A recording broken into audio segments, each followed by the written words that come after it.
دادا جان، ہم نے یہ وطن کیسے حاصل کیا؟ وہ 7 سال کا بچہ بہت دلچسپی سے اپنے دادا سے سوالات پوچھ رہا تھا۔ بچے، اس وطن کو حاصل کرنے کے لیے مسلمانوں نے بہت قربانیاں دی ہیں۔ دادا جان اس ننھے ذہن کو سمجھانے کی ہر ممکن کوشش کرتے تھے، لیکن جانتے نہیں تھے کہ ان کا پوتا ان کی سوچ سے زیادہ ذہین ہے۔ دادا جان، جس طرح میرے امی ابو کو شہید کیا گیا، کیا اس طرح باقی مسلمانوں کو بھی شہید کیا گیا تھا؟ اس بچے کا ذہن آ جا کر اپنے ماں باپ کی شہادت پر ہی رکتا تھا، اور رکتا بھی کیوں نہ؟ جو بچہ اپنی آنکھوں سے اپنے والدین کا خون بہتا دیکھے، اس کے ذہن میں تو کچھ انمٹ نشانات رہ ہی جاتے ہیں۔ ہاں بچے، بالکل اسی طرح شہید کیا گیا تھا باقی سب کو بھی۔ دادا جان کی آنکھوں میں آنسو آ گئے۔ دادا جان، آپ تو کہتے ہیں کہ پاکستان کا مطلب ہے پاک لوگوں کے رہنے کی جگہ، پھر لوگ اس جگہ کو پاک رہنے کیوں نہیں دیتے؟ اور اس کے اس سوال کا جواب دادا کے پاس کوئی نہیں تھا۔ میجر اسامہ، چلیں، مشن کے لیے دیر ہو رہی ہے۔ میجر کیسر نے آ کر اس کی یادوں سے باہر نکالا۔ ہوں؟ ہاں چلو۔ وہ چونک کر سیدھا ہوا۔ کچھ پریشان ہو؟ میجر کیسر نے اس کے کندھے پر ہاتھ رکھ کر پوچھا۔ کچھ نہیں، بس دادا یاد آ گئے تھے۔ اگر آج وہ زندہ ہوتے تو مجھے اس مقام پر دیکھ کر بہت خوش ہوتے۔ اس نے آنکھ میں آیا آنسو پہنچا اور باہر کی جانب چل دیا۔ فوج کو خبر ملی تھی کہ آج 14 اگست کے دن لاہور گرامر اسکول میں بچوں کے لیے ایک بہت بڑا فنکشن منعقد کیا گیا ہے، جس پر کچھ دہشت گردوں کا حملہ ہونے والا ہے۔ مزید یہ کہ اسکولوں سے بچے اغوا بھی کیے جائیں گے اور انہیں دوسرے ملک بیچ دیا جائے گا۔ اس ساری صورتحال سے نمٹنے کے لیے فوج کو کام پر لگا دیا گیا تھا۔ اسکول کے باہر پہنچ کر میجر اسامہ نے اپنی پوری ٹیم کو ایک جگہ جمع کیا اور ان سے مخاطب ہوتے ہوئے کہا، نوجوانوں، یہ بچے ہمارے ملک کا قیمتی سرمایہ ہیں۔ ہمیں ہر حال میں ان کی حفاظت کرنی ہے، پھر چاہے ہمیں ان کے لیے اپنے خون کا آخری قطرہ ہی کیوں نہ بہانا پڑے۔ یہ بچے ہماری قوم کے معمار اور ہمارے ملک کا مستقبل ہیں۔ اس کے بعد میجر اسامہ نے نوجوانوں کو ضروری ہدایات دے کر کام پر لگایا۔ فوجی جوان عام حلیے میں پورے اسکول میں پھیل گئے اور ہر طرف محتاط انداز میں دیکھ کر چلتے رہے، لیکن اب تک کوئی بھی مشکوک شخص نظر نہیں آیا۔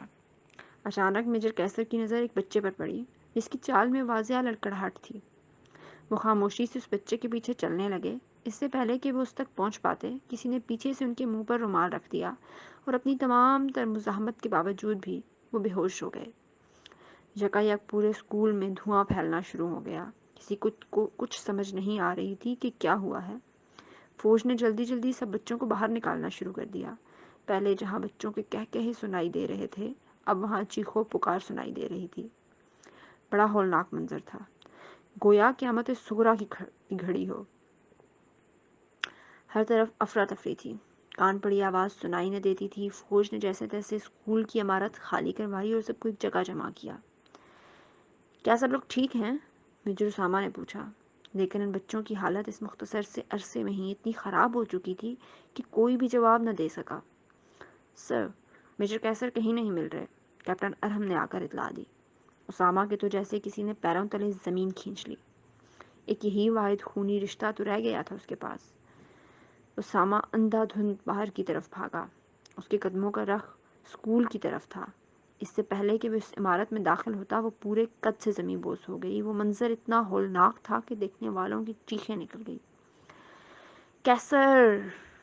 میجر اسامہ نے زور سے پکارا، لیکن جواب ندارد۔ میجر اسامہ کی ایک پکار پر حاضر ہونے والا کیسر آج ان کی اتنی بار پکارنے پر بھی نہیں آیا تھا۔ حتیٰ کہ فوج کو بھی یہ لگنے لگا تھا کہ میجر کیسر شہید ہو گئے ہیں۔ کون جانے کہ میجر کیسر دشمنوں کے قبضے میں تھا؟ کون جانے کہ اس پر کتنا تشدد ہونے والا تھا؟ کون جانے کہ اس پاک سے زمین پر رہنے والوں کی حفاظت کے لیے میجر کیسر جیسے کتنے ہی گمنام سپاہیوں نے اپنی جان کے نذرانے پیش کیے تھے؟ مگر کون جانے؟ اے وطن، تو نے پکارا تو لہو کھول اٹھا۔ اے وطن، تو نے پکارا تو لہو کھول اٹھا۔ تیرے بیٹے، تیرے جانباز چلے آتے ہیں۔ دوسری طرف میجر کیسر کو جب ہوش آیا تو انہوں نے اپنے آپ کو ایک اندھیرے کمرے میں پایا۔ اس سے پہلے کہ ان کی آنکھیں اندھیرے سے مانوس ہوتی، ان کو لگا کوئی چیز ان کے جسم پر رینگ رہی ہے۔ ان کی چھٹی حس فوراً بیدار ہوئی۔ انہوں نے نظریں گھما کر دیکھا تو ایک سیاہ بچھو ان کے جسم پر رینگ رہا تھا۔ اتنے میں کوئی چلتا ہوا ان کے پاس آیا، لیکن اندھیرے کی وجہ سے وہ اسے دیکھنے سے قاصر تھے۔ کیسے ہو فوجی؟ ایک تمسخر اڑاتی آواز سنائی دی اور ساتھ ہی روشن دان جلا دیا گیا۔ کون ہو تم اور مجھے یہاں کیوں لائے ہو؟ کیسر بھول چکا تھا کہ اس کے وجود پر کچھ رینگ رہا ہے۔ اس کو پتا تھا تو صرف اتنا کہ جن لوگوں نے اس کو اغوا کیا ہے وہ کوئی عام لوگ نہیں ہیں، اور چاہے کچھ بھی ہو جائے اسے اپنے ملک کے راز ان لوگوں کے ہاتھ نہیں لگنے دینے۔ دیکھ فوجی، مجھے اس ملک کے وہ راز جانے ہیں جو تیرے سینے میں دفن ہے۔ اگر تو نے ہمارے ساتھ تعاون کیا تو ہم تجھے مالا مال کر دیں گے، ورنہ پھر اپنے دردناک انجام کے لیے تیار رہ۔ وہ جو کوئی بھی تھا بہت جلدی میں لگتا تھا۔ میرے ملک کے تمام راز میرے سینے میں دفن ہیں۔ اگر میرا سینہ چیر کر راز نکال سکو تو نکال لو۔ وہ بھی پاک فوج کا سپاہی تھا، اور جہاں بات پاک سرزمین کی ہو وہاں پاکستانی فوجی ایک ایسی مضبوط چٹان ہے جن کو پار کرنا ناممکن ہے۔ تو ایسے نہیں مانے گا۔ چل، ہمارے پاس اور بھی بہت طریقے ہیں راز اگلوانے کے۔ یہ کہہ کر اس شخص نے ایک برف کی بڑی سی سل منگوائی۔ اس کے بعد میجر کیسر کی شرٹ اتروا کر انہیں اس برف کی سل پر لٹایا گیا۔ وہ اتنی ٹھنڈی تھی کہ میجر کیسر کی کھال اکھڑ گئی۔ اس کے بعد ان کو کوڑے مارے گئے۔ اب بھی نہیں بتائے گا فوجی؟ اس شخص نے پھر پوچھا۔ اے اللہ، آپ ایسے راضی، میں بھی ایسے راضی۔